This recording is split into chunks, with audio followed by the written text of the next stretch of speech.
Anjli Kapoor enjoyed living in Hurley. It was an idyllic little village within easy driving distance to most cosmopolitan towns and locations, a long but easy commute into London, and it also meant that every day upon leaving the city, she could leave everything behind and return to a place where, during the summer, she could sit by the Thames and watch the world go by. The one thing Anjli Kapoor would have liked more of, however, was the city. In particular, she missed the convenience of being able to leave her house and, within a minute or two, find a supermarket, or at least some kind of large shop that would sell the groceries she needed at a moment's notice. Uber Eats or Deliveroo weren't sure where Hurley was half the time when she contacted them. Fast food was a thing of the past. Most meals were bought at the local pub. When Anjli found herself, as she did on this morning, needing to buy a pint of milk for her cereal before work, there was only one option for her.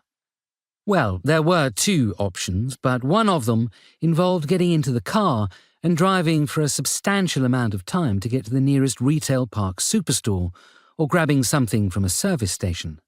But right now, if Anjli wanted some milk for her coffee or breakfast cereal, she would have to go to the village store. This was a hybrid creation, part corner shop and part organic farm store. Anjli liked the shop, if she was being honest. Much of the food there was locally sourced, organic, and as far from the processed rubbish you'd find at the superstores as anything else. Sure, it was more expensive, but it supported local businesses, and Anjli liked the fact she was helping them.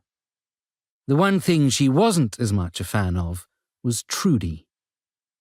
Trudy was the woman who sometimes ran the shop. In fact, every time Anjli had been there in the 2 years or so since she'd started living in Hurley, Trudy had been behind that counter each time she'd arrived.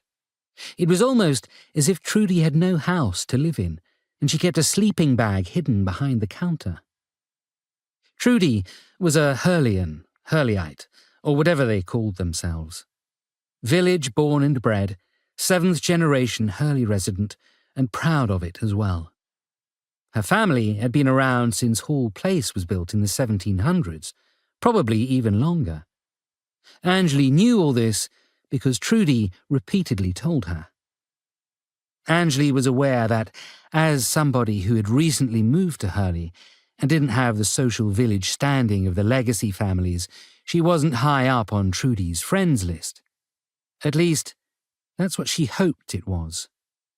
The last thing Anjli wanted was to find out that Trudy, the storekeeper, didn't like her because she was Indian. There was enough diversity in the village to make that kind of thinking a thing of the past. But there was still a hierarchy for people who lived there, were born there, and often died there. Anjli was also pretty convinced the only reason she was tolerated by Trudy was because she was a detective inspector. After all, detective inspector meant rank. Rank meant privileges, importance, and even though Trudy believed she was some kind of de facto mayor of the village, Anjli was tolerated more than some of the other people who had moved to Hurley over the last couple of years. People who Trudy would quite happily mention in hushed tones to Anjli and Declan whenever they visited, as if they, too, were part of this sneaky conspiracy. It was late morning now. The Bally case's final report was due in the night before, and after finishing it they'd not arrived back until way after 3 in the morning, with Monroe telling everyone to come in for noon.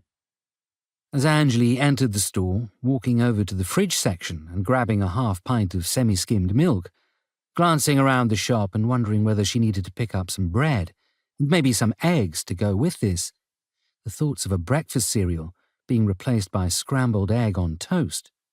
She realized that Trudy, usually happy to start an argument or complain about something, hadn't yet spoken a word. Turning back to look at the woman, wondering if she was busy writing out stock or doing the crossword she often did, Anjli saw that Trudy was staring directly at her, her face a mask of fury.